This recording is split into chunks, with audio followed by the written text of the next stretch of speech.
Bonjour et bienvenue pour ce live Facebook de Genève Aéroport. C'est un grand jour pour nous puisqu'on met en service l'Elest, le nouveau bâtiment ici à l'aéroport. Et pour ça, et pour vous le présenter, surtout, je suis avec notre directeur général, Monsieur André Schneider. Bonjour. Bonjour. Alors normalement, on aurait dû faire une belle fête pour l'inauguration de ce bâtiment. Aujourd'hui, ça sera simplement une mise en service avec un premier vol. Pourquoi on a dû annuler cette fête?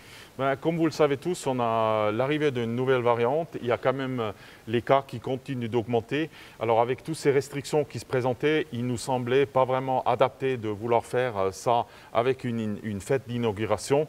Et je dirais quand même l'important pour nous, pour nos passagers, mais aussi pour les compagnies aériennes, c'est quand même de pouvoir le mettre en opération, cet Elest, pour vraiment offrir maintenant à nos passagers un environnement digne de vol intercontinental qu'on voulait toujours avoir à Genève Aéroport. Effectivement, on le voit, il est affiché là en quatrième position. On a le vol pour New York, ce premier vol. Oui. Donc cette LS, elle est destinée à quoi? Principalement aux vols intercontinentaux, c'est tout? Alors en fin de compte, il est destiné avant tout au vol intercontinental, mais après aussi à les vols hors Schengen, c'est-à-dire où il y a un contrôle passeport, parce qu'ici, nous sommes d'ailleurs dans le hall d'entrée de l'Elest. Juste avant le contrôle passeport, il y a quand même toute une nouvelle installation pour le contrôle passeport avec plus de guérites, c'est-à-dire plus de possibilités, mais aussi avec des guérites automatiques qui permettent justement de fluidifier et faciliter ce point de passage important.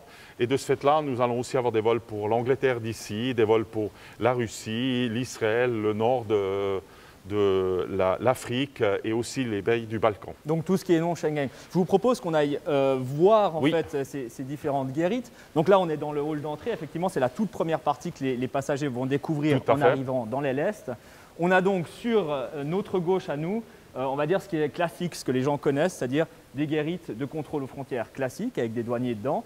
Et par contre, on va se diriger maintenant vers ce qui permet aux gens de faire un contrôle automatique du passeport. Ça, on le trouve dans d'autres aéroports, mais c'est une première pour Genève Aéroport. Oui, la difficulté, c'était que quand même, le contrôle des passeports était tout au départ de tout le processus à Genève. C'était encore jusque dans les années 80-90. Et vu les incidents aussi de New York, nous avons dû changer tout le processus. Et malheureusement, les endroits où on fait aujourd'hui dans l'enceinte de l'aéroport du contrôle passeport ne disposaient pas d'assez de place pour pouvoir installer ça. C'est de ce fait-là que nous avons dû nous résoudre d'attendre l'arrivée de l'Elest pour mettre à disposition ces guérites automatiques qui quand même sont devenues aujourd'hui un peu la norme pour comment faire.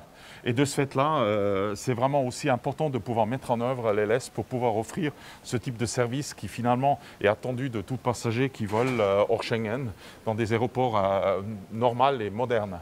On va peut-être préciser que là, on n'a pas fait le passage des guérites parce qu'on n'est pas des passagers, donc on n'a pas de billet, on n'a pas notre passeport avec nous. Pour passer à ces guérites automatiques, il faut un passeport biométrique. Nous, on a fait le passage des employés et on arrive maintenant dans l'Elest. Alors, les passagers qui débarquent dans cette Elest après le contrôle, ils arrivent dans cette zone. Si vous pouvez nous la décrire un peu. Alors là, on vient de sortir du contrôle passeport. Là, on est au début de l'Elest et d'ailleurs, on a une vue assez imprenable le long de toute l'Elest qui fait comme 520 mètres. Et ici, la première étape, c'est le duty free, où vous voyez, on a un duty free ici qui est d'ailleurs une installation qui met en avant des produits locaux, mais aussi des produits, avec peu d'impact sur l'environnement. Et aussi toute la construction a été faite dans ce sens-là. Et d'ailleurs, ils font aussi aujourd'hui un programme de présentation des objectifs durables de l'ONU. Et après, on va voir la première porte d'embarquement, la C51 et C52. Et celle-ci n'est pas encore en fonction parce qu'elle a besoin que nous enlevons l'ancien bâtiment où nous avons eu les vols intercontinentaux, ce que nous ferons plus tard. Alors elle reste en ce moment encore fermée. Et on voit déjà un peu plus loin les personnes qui attendent le départ du vol suisse. Alors, moi, ce qui me frappe quand on arrive dans cette LS, c'est, on va dire, le contraste. C'est un peu le jour et la nuit par rapport au terminal principal que les gens connaissent. Ici, beaucoup de lumière, beaucoup de transparence. On voit là du côté le GVA Center, donc le côté ville, et de l'autre côté, on voit effectivement encore cette tente qui est là et qui va être enlevée.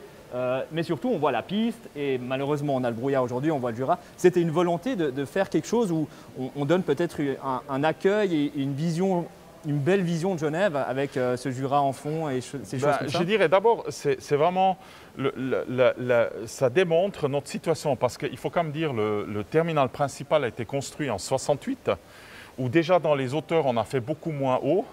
Il a dû être à multiples reprises étendu parce qu'il était initialement fait pour 5 millions de passagers.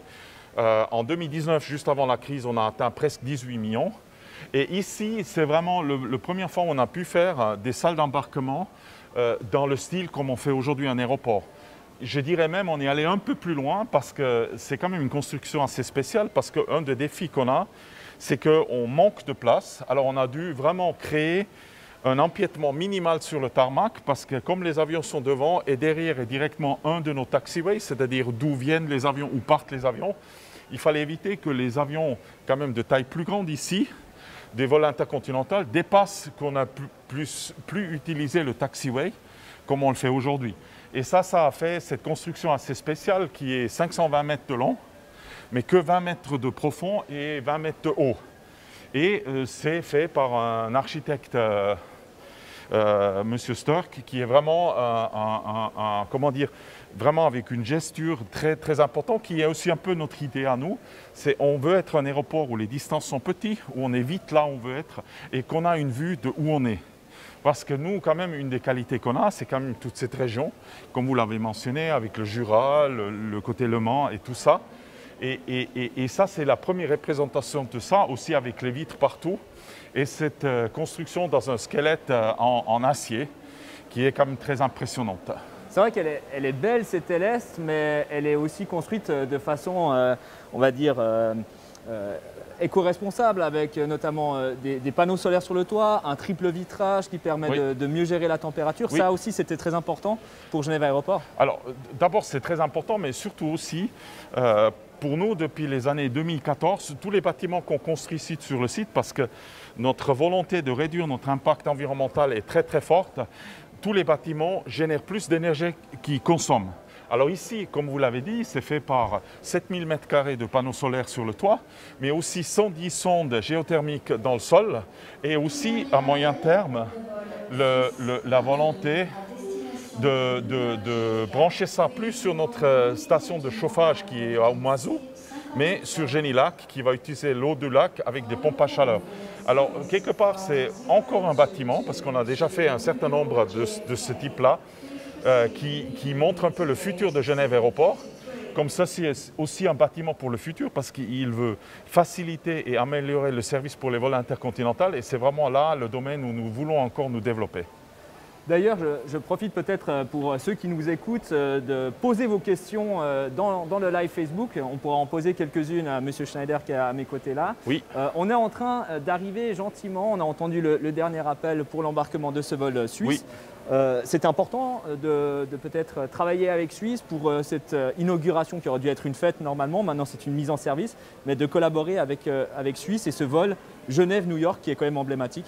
Alors, je dirais d'abord, comme vous l'avez dit, c'est un vol emblématique parce qu'il faut quand même savoir le premier vol intercontinental qui est parti de la Suisse, qui était un vol aussi pour New York, est parti de Genève avec un DC-4 dans les années 40. Et quelque part, c'était normal pour nous que l'actuelle compagnie nationale suisse, en ce moment plus Swissair, qui a maintenu ce vol, malgré la décision de Swissair dans les années 90 de retirer tous les vols intercontinentaux de Genève, c'était un geste assez logique. Et en plus, Suisse a arrêté de voler durant la crise et on voulait aussi négocier avec eux de revenir. Alors ça s'est bien mis ensemble comme ça. Mais pour finir, même si c'est emblématique et important pour nous, cette LS était vraiment là pour toutes les compagnies qui viennent ici pour voler vers des destinations intercontinentales. Et d'ailleurs, aujourd'hui, c'est un peu la première journée avec un seul vol, mais les jours à venir, on va continuer de déménager toutes les vols intercontinentaux ici. J'ai le téléphone qui a vibré, je crois qu'on nous a posé quelques questions. Alors, les premières questions, c'est, on va dire, pour le confort passager. Effectivement, on a une belle Est avec beaucoup de sièges, mais ils veulent savoir, est-ce qu'il y a des restaurants ou des cafés pour se restaurer? Oui, alors On ne le voit pas maintenant, mais comme vous avez pu voir la lancée, vous avez un kiosque où vous pouvez avoir des petites encas. Et un peu plus loin, vous avez un sports bar où vous pouvez aller manger et autres. Et à moyen terme, on va ouvrir un deuxième restaurant. Alors oui, il y a tout ça. C'est important pour nous parce que les gens, quand ils entendent un vol, ils veulent pouvoir soit s'acheter des choses comme on a vu, ou alors pouvoir passer un temps pour boire quelque chose, manger quelque chose. Oui, il y en a. Et effectivement, le bâtiment est très long, vous l'avez dit, 520 mètres de long. Là, on est à la position C53. Il y a combien d'avions qui peuvent venir aux portes d'embarquement? Donc, combien d'avions peut accueillir cet LS? Alors, en ce moment, on n'a que 5 portes qui sont en opération. Et ça veut dire soit 5 avions de type classe E, c'est-à-dire des avions à 2 couloirs et qui sont pour des vols intercontinentaux, soit on a plusieurs stations, je pense en ce moment 2, qui permettent d'avoir 2 avions continentaux qu'on appelle classe C, c'est des A320 qui peuvent être en parallèle sur une porte d'embarquement et après elles seraient partagées en 2. Alors ça veut dire quelque part en ce moment entre 5 et 7 et plus tard ça serait probablement jusqu'à 9. D'accord, très bien, parfait. Et on peut peut-être se rapprocher un petit peu de la vue sur la piste et le tarmac. Donc là on a les derniers passagers qui sont rentrés, effectivement. On a encore vu une ombre dans la passerelle. On voit ces passerelles donc avec 2 bras, ça c'est aussi quelque chose de nouveau ici. Oui, alors parce que quelque part pour des avions intercontinentaux, vous avez des compagnies qui veulent pouvoir séparer l'entrée pour la classe affaires et la classe première de la classe économie. Ici, ce n'est pas le cas, on n'a qu'une seule passerelle qui est utilisée au milieu. Et pour les positions où on peut mettre 2 avions, ben, ma foi, on va séparer les 2 passerelles pour accéder aux 2 avions. Alors, je reprends une question qui se trouve sur Facebook, qui est une personne, donc un bénévole qui était venu pour les journées test, parce qu'on a fait 2 journées test pour garantir la mise en fonction de cet LS. Et ils ont dit que c'était super, ils nous remercient, mais par contre, ils n'ont pas vu ni les défibrillateurs, ni les extincteurs. Alors tout ça, c'est bien installé ici.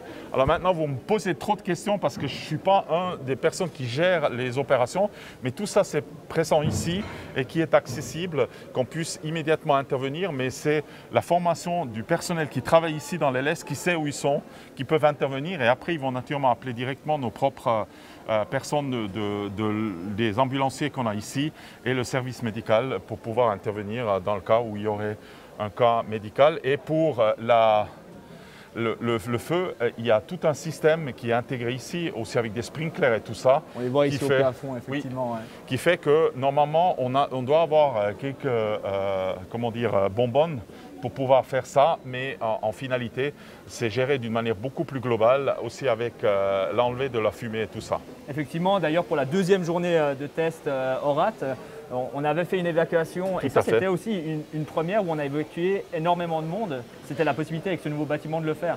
Ben, en fin de compte, pour pouvoir ouvrir un tel bâtiment, nous devons conduire un certain nombre de tests de sécurité pour assurer que si jamais il y aurait un problème, que nous avions toutes les procédures qu'il faut. Et une des plus importantes procédures, c'était avec un nombre assez grand, dans ce cas-là c'était autour de 500 personnes, de finalement simuler la situation d'un départ de feu qu'on doit évacuer. Et d'ailleurs, ça s'est fait très très bien. On a pu évacuer les gens dans un temps vraiment record. Même, on a aussi eu pour ce test des personnes à mobilité réduite en chaise roulante, parce qu'on doit aussi démontrer qu'on puisse les évacuer dans un temps très court et que les gens qui travaillent ici savent comment le faire. Je prends une autre question qui revient régulièrement sur les réseaux sociaux, c'est la question du A380, cet avion emblématique. Mais peut-être avant de répondre, voyez là arrive le repousseur. Ouais, effectivement. C'est un engin spécialisé qui va se mettre autour de la roue avant du A330, qui est l'avion de Suisse, qui va maintenant repartir dans quelques minutes pour New York, parce que malheureusement, des avions n'ont pas de marche arrière et comme il doit être repoussé pour pouvoir reprendre après le taxiway, il a besoin de cette aide. Alors, il se prépare maintenant en dessous du LS, juste pour dire, parce qu'en dessous de l'LS, on a une route. C'est-à-dire aussi pour sauvegarder autant que possible la place, ben, on a maintenu en dessous de l'Elest une route qui permet des bus à passer, des transporteurs et tout ça. Mais maintenant, pour revenir sur votre question, sur le A380, oui, on pourrait l'accommoder à 2 positions ici, mais par contre, ça nous créera un petit problème parce que comme j'ai dit avant, on doit éviter que les avions reculent trop loin et bloquent finalement le taxiway qui est derrière. D'accord. Ouais. Et un A380, il sortira plus loin. Alors ça ne peut pas se faire à toutes les heures du jour parce que sinon ça limitera notre possibilité de trafic. Et surtout, il faut savoir, un A380, il a été créé pour faire finalement des vols entre un hub et un hub, c'est-à-dire où tout le monde vient vers le hub et après prend l'avion pour aller vers un autre endroit et après ils sont envoyés vers différentes destinations. Ça, nous, on n'est pas du tout dans cette configuration. Nous sommes un aéroport point à point, c'est-à-dire les gens quittent ici pour aller ailleurs et ils reviennent ici, mais ils ne vont pas ici changer l'avion pour aller à un troisième endroit. Et de ce fait-là, il est beaucoup trop grand, il a trop de passagers, on ne pourrait pas le remplir. Et c'est aussi pour cette raison-là qu'on n'a jamais envisagé de créer une double passerelle, parce que vous savez qu'un A380, on rentre sur 2 niveaux. Ce qui veut dire, même si on aurait un A380 qui viendra ici, on prendra beaucoup plus de temps pour permettre les gens de quitter l'avion ou aller dedans, parce qu'on fera tout sur un seul niveau et après, il devait se distribuer sur les 2 niveaux. Merci beaucoup pour cette réponse sur l'A380. Je profite peut-être juste avant le repoussage de vous poser une autre question qui est-ce que cette L-Est va permettre d'attirer d'autres compagnies que celles déjà présentes à Genève Aéroport? De toute façon, comme je l'ai déjà dit, pour nous, c'est une stratégie de continuer de développer encore quelques lignes intercontinentales. Après, il faut reconnaître, on est un aéroport point à point. Il faut quand même, les compagnies ne viendront pas ici s'il n'y a pas un intérêt, je dirais, économique de le faire. Mais oui, on peut encore attirer quelques-uns et je pense pour nous c'était important plutôt d'une manière de rassurer ces compagnies qu'on puisse offrir des portes d'embarquement, un contrôle passeport et tout ça à la hauteur de ce qu'ils pourront attendre dans un aéroport quand même à Genève, dans un pays très développé, avec une ville quand même très importante. Pour ça. Alors de ce fait-là, oui, ça va être ça va maintenant être un argument important pour les convaincre de venir ici. Donc cet argument d'augmenter la qualité finalement d'accueil pour tout le monde et donc le bien-être aussi du passager. Absolument. Déjà pour ceux qui volent d'ici avec des vols intercontinentaux, c'est très important. Et de leur montrer que finalement on sort maintenant de cette phase. On a eu dès 1975, on a eu des installations dites temporaires. Là maintenant on arrive finalement dans l'installation finale et ça permettrait réellement de leur offrir aussi un meilleur accueil. Et c'est clair, pour des futures compagnies qui pensent aussi à leurs passagers, c'est vraiment un argument. Et là, je pense qu'ils vont maintenant gentiment commencer à retirer la passerelle. Effectivement. Et d'ailleurs, il y a des gens qui demandent, est-ce que vous savez combien de personnes sont à bord pour ce premier vol? En arrivant, on a eu à peu près 150. En partant, c'est plutôt 50. C'est le premier vol, il y a un peu moins de passagers, mais ça va assez vite monter. Et c'est clair que dans ces temps de pandémie, aussi avec la peur de cette nouvelle variante et tout ça, c'est clair que ce n'est pas encore aussi propice. Mais là, on voit maintenant la passerelle qui se retire. Il y a déjà le soufflet qui s'est enlevé de l'avion. Et c'est génial, là, on voit vraiment quasiment les pilotes les yeux dans les yeux. Et là, maintenant, vous voyez, les roues se remettent en position pour pouvoir se reculer. C'est des installations assez incroyables, surtout qu'on peut avoir à certaines positions 2 avions. C'est de ce fait-là que ces passerelles ont des longueurs très très importantes et sont très nouveaux. On n'a encore jamais installé des passerelles comme ça ailleurs. Ce qui veut dire que ça nous a aussi valu du temps de test assez long pour justement pouvoir mettre ça en œuvre, pour vraiment pouvoir préparer ça, pour être sûr que ça marche bien. Ça a aussi demandé une formation des opérateurs pour ces passerelles, pour vraiment pouvoir fournir ce qu'il veut. Et quand vous regardez, ces passerelles offrent en même temps l'électricité à l'avion. Ça lui évite de devoir faire tourner des turbines d'appoint pour générer cette électricité. Et aussi, on fournit à travers des pompes à chaleur qui sont directement installées sur ces passerelles de la... de l'air conditionné ou du chauffage. Oui, du chauffage ou de l'air conditionné, tout à fait. Effectivement, on le voit assez bien d'ailleurs. On voit les câbles orange qui pendent, ça c'est l'électricité. Et le gros tuyau jaune, ça c'est l'apport d'air conditionné ou en cette période plutôt du chauffage. Alors voilà, on attend les derniers mouvements maintenant pour définitivement reculer la passerelle, que l'avion et après le repousseur va se mettre en position pour pouvoir partir. être repoussé et après partir de ses propres capacités vers la piste pour décoller pour New York. Ce qui est assez génial, c'est que ce genre, on va dire, de manœuvre du personnel au sol, pour l'instant, les passagers de Genève Aéroport, ils n'avaient pas vraiment la possibilité de l'observer, ou du moins pas aussi bien. Donc, ça veut dire que le passager qui va partir de cette LS a vraiment la possibilité de découvrir tout un univers qui lui était un petit peu réservé pour l'instant. La difficulté, c'est quand même que la majorité des passagers qui étaient là sont maintenant dans l'avion, alors ils n'ont pas vraiment la possibilité non plus de le voir. Effectivement, aujourd'hui, mais par contre, ils pourront le voir pour un autre avion qui partira peut-être juste avant eux ou pas. Ça, c'est à voir, mais en tout cas, c'est clair que une des idées, c'est vraiment de donner cette proximité avec le tarmac, mais aussi avec la région autour, et de vraiment, de ce fait-là, donner aux gens l'impression qu'ils sont vraiment dans un aéroport qui est très convenable, mais aussi très petit, qui permet de vraiment aller d'un endroit sans problème vers un autre, pour pouvoir justement arriver au plus vite dans les différents ports d'embarquement, pas comme dans certains grands autres aéroports, où on voit bien que ça peut prendre un temps assez important. Et là maintenant, c'est définitivement la passerelle se retracte. Magnifique, ouais. C'est assez impressionnant de voir ces grosses passerelles. Elles ont une masse qui est vraiment assez importante. Et d'ailleurs, je ne vous cache pas, c'était vraiment un défi de les mettre en œuvre. Alors comme j'ai dit, c'est une première. Et autant le constructeur que nous, on avait une idée qu'est-ce qu'on voulait, mais on n'avait pas forcément l'assurance que ça marchera bien, et on est plutôt content de le voir.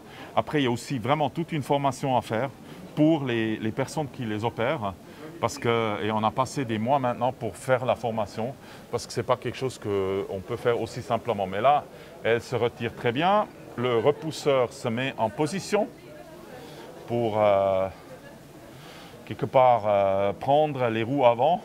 Et là, ça va être assez impressionnant. On ne s'en rend pas compte quand on est dans l'avion, mais en fait, la roue avant est soulevée. Ouais. Donc, c'est-à-dire qu'en fait, l'avant de l'avion ne touche plus le sol. Mais ça, on ne le remarque pas vraiment en tant que passager.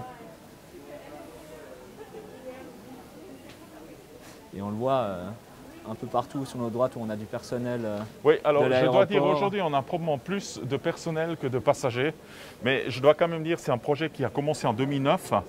C'est vraiment l'aboutissement de beaucoup de travail. D'ailleurs, j'ai à mes côtés le chef de projet de ce projet, M. Claude Villon. Et je dirais que ce n'était pas non plus un chantier tout simple. Et ça fait que, quelque part, on est tous fiers de voir le premier avion partir. Bon, là, je dirais, on va aussi vivre maintenant quelques jours un peu plus tendus, parce que comme on va monter en fréquence, demain on va avoir déjà 20 vols et on va augmenter jusqu'à plus que 40 vols autour des jours de Noël. Donc au départ de l'aile Est, hein, au départ du l'aile Est, parce que les vols, ils partent de toute façon, mais ils ne sont pas tous encore à l'aile Est. Et vous pouvez vous imaginer que là, on est quand même tous sur le qui-vive pour nous assurer que tout marche bien, qu'on n'a pas les petites surprises négatives au dernier moment et ainsi de suite. Alors ça fait que, quelque part, c'est un moment de vérité. Mais je pense qu'on est bien parti et que ça va être un vrai succès et un vrai ajout important pour Genève Aéroport, pour la région, mais aussi pour les passagers et pour les compagnies aériennes qui voleront de cette aile Est. D'ailleurs, le moment de vérité dont vous parlez a déjà débuté bien avant le live, puisque le vol est venu depuis New York et il est venu se mettre ici à la passerelle. Il est arrivé à 9h15, tout à fait à l'heure, et ça s'est très bien passé. Les gens ont pu débarquer sans problème. Et je dirais là, on est à la dernière étape de pouvoir maintenant ressortir, reculer dans la piste. Mais là, il doit attendre parce que derrière, on voit un avion de EasyJet qui part aussi, qui se met maintenant sur la taxiway pour sortir avant que cet avion ait reculé et va probablement le suivre derrière pour se préparer pour décoller. Et vous voyez, c'est quand même, et on voit derrière déjà la piste, et là on voit vraiment à quel point c'est vraiment contraint et pas très grand. Effectivement, on est bien coincé entre, on va dire, les bâtiments. On est coincé entre l'autoroute et le train du côté sud, avec un peu d'espace pour la plateforme multimodale où les gens peuvent arriver soit en transport public ou en voiture ou en taxi. Et la frontière française qui est juste en face de nous là. On le voit de à la forêt, côté, effectivement, oui, là-bas tout à c'est fait, déjà la France. Hein. Où on est juste en face Alors, on n'a pas vraiment l'espace pour grandir. C'est pour ça aussi que ce bâtiment n'est pas très profond, pour justement permettre tout ça. Et d'ailleurs, je profite de rebondir par rapport à la France. La route douanière a aussi dû être modifiée pour construire ce bâtiment. Alors, en fin de compte, avant qu'on a même pu commencer ce bâtiment, il y a eu pas mal de travaux préparatoires, comme entre autres, il y avait ici la route douanière. Parce que, pour ceux qui ne le savent peut-être pas, Genève Aéroport a un terminal qui est comme un terminal domestique français et qui permet à travers la route douanière de l'accéder en venant sans sortir de la France. C'est-à-dire c'est une route qui part avant la frontière de Ferney et qui finalement, dans une zone protégée, vient ici. Mais elle était à la place où on a dû mettre l'Elest et là on a dû l'enfouir. Et c'est pour ça que ces travaux étaient assez complexes et importants avant même qu'on a pu commencer à bâtir ce bâtiment. En plus, il fallait aussi, enfouir en dessous tout ce qui est alimentation, chaud, froid et tout. On a dû aussi enfouir les tubes pour le Génilac, pour l'eau du Génilac. Et tout ça a fait que finalement, dans le montant global qui était à peu près 610 millions pour tout le projet, il y a à peu près un peu plus que la moitié qui est finalement pour ce bâtiment-là. Après, quand on comprend la technicité et tout ce qui est dedans, ben, ça se comprend aussi que c'est des constructions chères et assez complexes à mettre en œuvre. Alors là, ils viennent d'enlever les cales et là, il a allumé maintenant ces gyrophares qui veut dire qu'il va commencer à bouger parce qu'un avion, et on le voit d'ailleurs aussi dessus, quand il va commencer à bouger, il va mettre les lumières en haut et en bas qui indiquent à toutes les autres voitures et autres qui doivent lui donner la priorité qu'il va bouger. C'est-à-dire qu'ils doivent plus bouger et plus traverser derrière lui. Et là, on voit les deux pilotes qui nous font au revoir. On leur souhaite un très bon vol. Et là, eh ben, on aurait avec ça maintenant fini l'ouverture de l'Elest. Et comme j'ai dit, on va maintenant graduellement augmenter le nombre de vols. Demain, il y aurait déjà 20 et dans la semaine prochaine, autour de Noël, on serait à 40. Et je dirais que c'était un plein succès. Je suis très content aussi pour les équipes parce qu'on n'est jamais totalement sûr. Et ça fait quand même plaisir de voir comment ça marche. Et là, vous voyez, il va tourner comme ça et il va probablement retourner comme ça. Alors voilà, au revoir, le Suisse pour New York. Et merci à vous tous de nous avoir suivis dans ce live. J'espère qu'on a pu partager un peu avec vous l'expérience d'être ici, qu'est-ce qui va se passer. Et j'espère aussi de pouvoir vous tous accueillir un moment ou l'autre en prenant l'avion ici pour voir de vos propres yeux et de pouvoir exercer vous-même qu'est-ce qui se passe ici. Et on espère l'année prochaine de pouvoir faire l'inauguration comme il se doit, à un moment où on espère quand même que la situation sanitaire serait améliorée et on puisse vraiment le faire dans le cadre qu'il faut. Je vous remercie beaucoup, monsieur le directeur général André Schneider. Je vous propose qu'on reste encore quelques instants sur l'image de cet avion suisse qui part. Et en tout cas, je vous remercie beaucoup d'avoir accordé un peu de temps pour montrer à nos passagers et surtout à toutes les personnes qui nous suivent sur les réseaux sociaux cette Elest, donc mise en service aujourd'hui avec ce premier vol en direction de New York. Merci, c'était vraiment un très grand plaisir. Merci beaucoup.